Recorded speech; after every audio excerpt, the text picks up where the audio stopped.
तो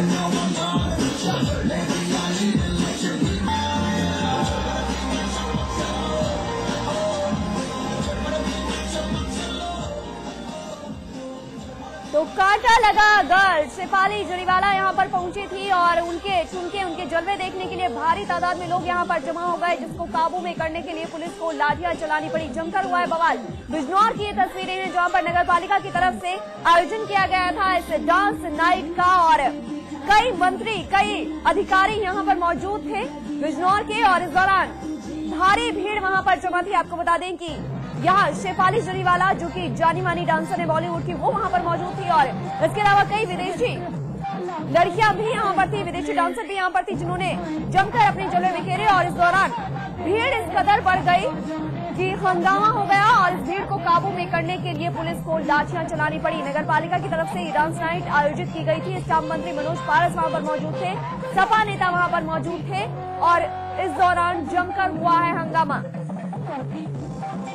उत्तर प्रदेश के बिजनौर की ये तस्वीरें हैं।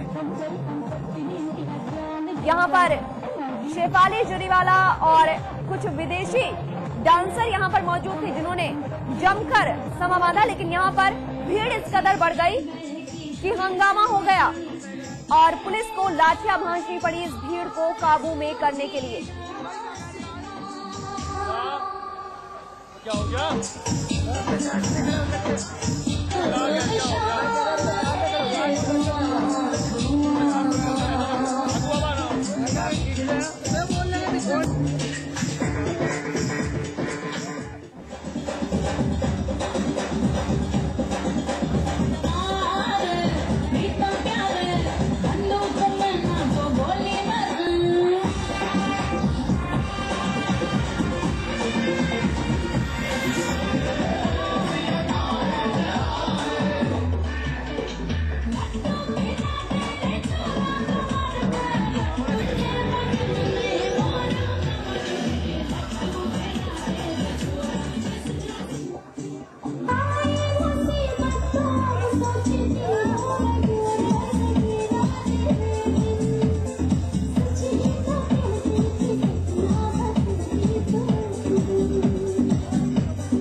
की तरफ से आयोजित की गई थी ये डांस नाइट और यहाँ पर जमकर बवाल हुआ है। आप तस्वीरें देख रहे हैं। शेफाली जरीवाला के अलावा भी कई विदेशी डांसर वहां पर मौजूद थी, जिन्होंने जमकर जलवे बिखेरे।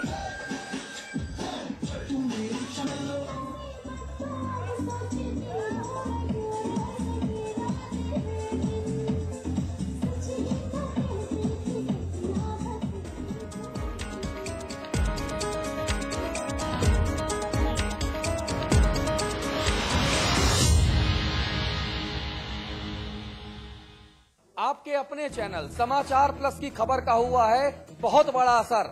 सोनिया गांधी के दामाद रॉबर्ट वाड्रा ने अपना फेसबुक अकाउंट बंद कर दिया है और समाचार प्लस पर दिखाई गई खबर इसकी बहुत बड़ी वजह बनी है। दरअसल रॉबर्ट वाड्रा ने भारत को फेसबुक पर बनाना रिपब्लिक कहा था, जिसके बाद कड़ी प्रतिक्रिया हुई थी। समाचार प्लस ने इस खबर को प्रमुखता से दिखाया था और समाचार प्लस पर इंडिया अगेंस्ट करप्शन के सदस्य और मशहूर कवि डॉक्टर कुमार विश्वास ने इस पर कड़ी प्रतिक्रिया व्यक्त की थी। समाचार प्लस से बातचीत में कुमार विश्वास ने रॉबर्ट वाड्रा के इस कमेंट की निंदा की थी और उसके बाद समाचार प्लस का यूट्यूब पर अपलोड किया गया बुलेटिन रॉबर्ट वाड्रा की फेसबुक वॉल पर शेयर कर दिया था। इसके बाद पूरे देश में बवाल मच गया।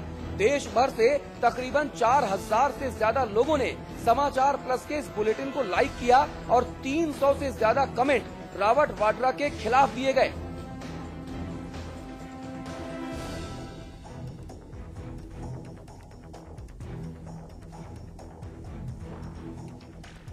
चैनल को बधाई कि उसने सबसे पहले इस खबर को एक विशेष पैकेज के रूप में उठाया और आपके एडिटर आए उस पर रिस्पॉन्ड करने के लिए और बातचीत उस पर हुई।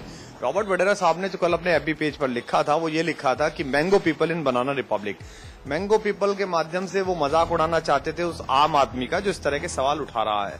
मैंने अपने एफबी पर लिखा था अपने डॉक्टर कुमार विश्वास वाले पेज पर लिखा था कि उन्हें इस बात के लिए देश से माफी मांगनी चाहिए, और समाचार प्लस ने इस बात को उठाया और उसके बाद उन्होंने अपना अकाउंट डिलीट किया। समाचार प्लस की खबर का ही असर था कि आनंद फानन में रॉबर्ट वाड्रा को अपना फेसबुक अकाउंट डिलीट करना पड़ा। लेकिन अकाउंट डिलीट करने से पहले रॉबर्ट वाड्रा ने ये कहा कि भारतीय लोग दरअसल मजाक समझ नहीं पाते। टिहरी लोकसभा उपचुनाव की उल्टी गिनती शुरू हो चुकी है। 10 अक्टूबर को मतदान होना है, जिसके चलते पोलिंग पार्टियां आज रवाना कर दी गई हैं। आज शाम 5 बजे प्रचार भी थम गया है। चुनाव के लिए प्रशासन और पुलिस ने सभी तैयारियां पूरी कर ली हैं।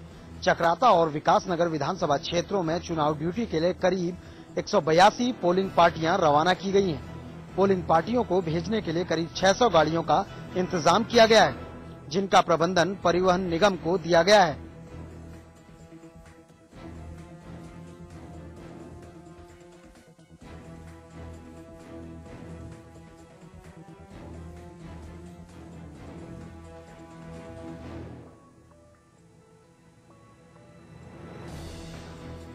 चुनाव ड्यूटी में तैनात किए गए कर्मचारियों को ये साफ निर्देश दिए गए हैं कि वो अपनी चुनाव ड्यूटी को मुस्तैद तरीके से करें। अगर कोई भी अधिकारी या कोई कर्मचारी चुनाव ड्यूटी से नदारद रहेगा तो उसके खिलाफ निलंबन की कार्रवाई भी की जा सकती है। टिहरी लोकसभा उपचुनाव के प्रचार के अंतिम दिन भारतीय जनता पार्टी का मोर्चा स्टार प्रचारक स्मृति ईरानी ने संभाला। उन्होंने देहरादून में पार्टी प्रत्याशी महारानी माला राज लक्ष्मी के समर्थन में चुनावी सभाओं को संबोधित किया। स्मृति ने कहा कि केंद्र की यूपीए सरकार देश को लूटने में लगी है। कांग्रेस सरकार महंगाई से लोगों को सड़क पर लाने पर उतारू है। स्मृति ईरानी ने मुख्यमंत्री भगोड़ा को भाजपा प्रत्याशी पर की गई टिप्पणियों पर आड़े हाथों लिया। उन्होंने कहा कि उत्तराखंड की महिलाएं बेहद संवेदनशील और जागरूक हैं।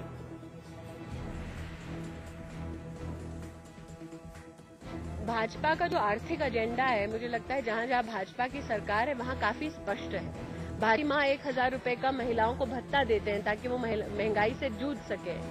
भाजपा महिला मोर्चा के राष्ट्रीय अध्यक्ष स्मृति ईरानी ने कहा कि टिहरी उपचुनाव में भाजपा की जीत देश की राजनीति में बदलाव की नींव रखने में सहायक साबित हो।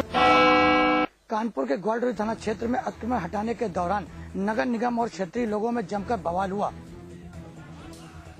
दरअसल नगर निगम की टीम इलाके में अतिक्रमण हटाने आई थी कि अचानक एक मकान की बाउंड्री गिरते वक्त उस मकान की दीवार गिर गई। दीवार गिरने से घर के मकान का सामान क्षतिग्रस्त हो गया। बताया जा रहा है कि ये सामान घर के मालिक ने अपनी लड़की की शादी के लिए रखा था। सामान टूटने फूटने से क्षेत्रीय लोग भड़क गए और नगर निगम की टीम पर हल्ला बोल दिया। लोगों ने नगर निगम की टीम पर जमकर पथराव किया।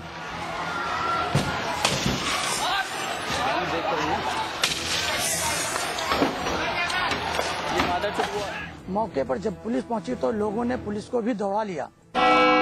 अवध के नवाबों के किस्से आपने खूब सुने होंगे, इनकी हकीकत के बारे में भी आपको खूब पता होगा, लेकिन आज हम आपको लोकतंत्र के नवाबों के किस्से दिखाएंगे। ये हैं उत्तर प्रदेश के खादी और ग्राम उद्योग मंत्री राजाराम पांडे। मंत्री जी मदरसे का हाल जानने के लिए अमरोहा आए थे। जनाब ने हाल तो जान लिया, लेकिन आप इनका हाल देख लीजिए। मंत्री जी अमरोहा जामा मस्जिद से स्थानीय लोगों से मिलकर निकल रहे थे। अंदर जाते वक्त जनाब ने अपने जूते उतार दिए थे, तो बाहर निकलते हुए साहब को अपने जूते पहनने थे।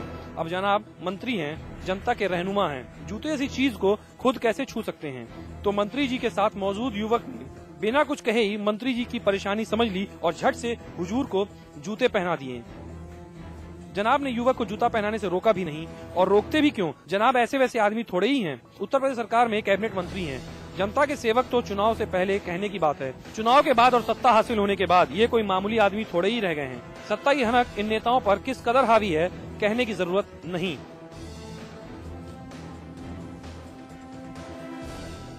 ऐसे में सवाल ये है कि आम आदमी ऐसे नेताओं से क्या उम्मीद रखे?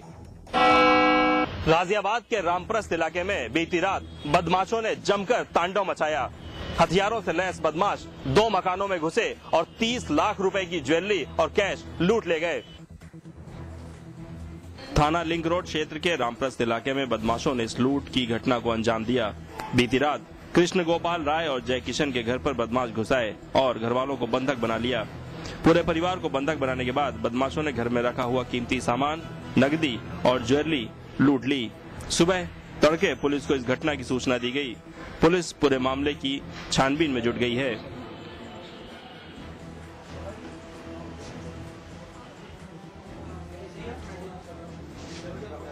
बदमाशों ने लूट की इस घटना को जितने इत्मीनान से अंजाम दिया, उससे पुलिस की कार्यप्रणाली पर सवालिया निशान खड़े होते हैं।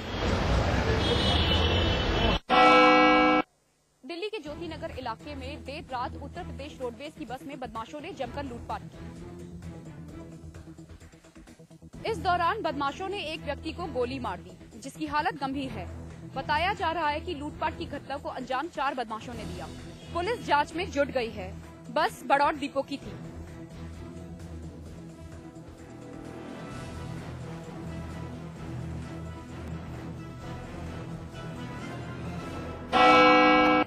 समाजवादी पार्टी ने बहुजन समाज पार्टी पर आरोप लगाते हुए कहा है कि बीएसपी में आपराधिक किस्म के लोग हैं। सपा प्रवक्ता राजेंद्र चौधरी ने यह भी कहा है कि बीएसपी की होने वाली रैली पर कड़ी नजर रखी जाएगी। साथ ही इस रैली में आने वाले अपराधियों पर भी खास नजरें रहेंगी।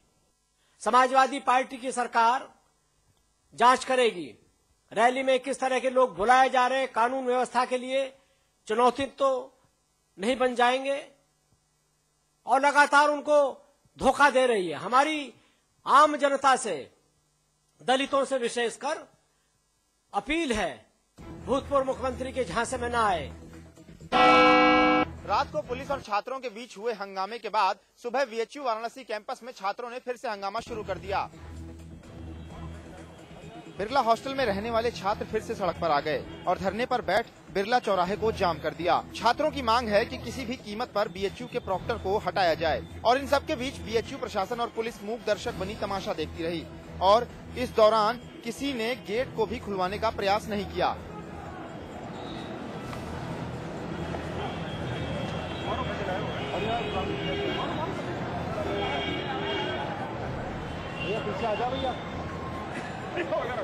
छात्रों ने गेट पर आगजनी भी की और पुलिस को मुख्य प्रॉक्टर के खिलाफ मुकदमा दर्ज कराने के लिए तहरीर भी दी।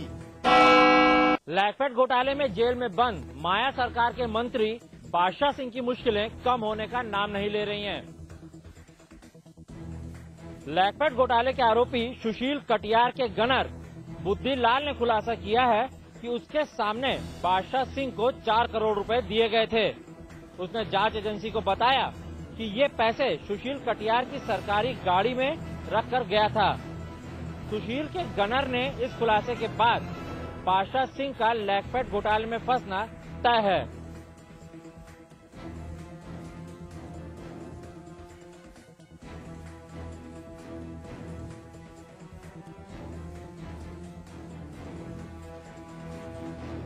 आपको बता दें, सुशील कटियार लैकपेट घोटाले का मुख्य आरोपी है, जो जांच एजेंसी एसआईबी की पकड़ से अभी तक बाहर है।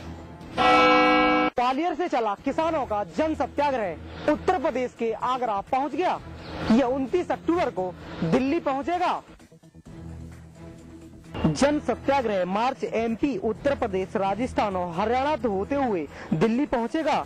इस यात्रा का मकसद सरकार को अपनी समस्याओं की ओर ध्यान दिलाने का है। इन किसानों ने केंद्र सरकार से जमीन को लेकर कई सुधारों की मांग की है। मसलन जल्द ही राष्ट्रीय भूमि सुधार परिषद का गठन, देश के हर एक नागरिक को घर बनाने लायक जमीन दी जाए, जमीन का प्रयोग केवल खेती के लिए ही किया जाए।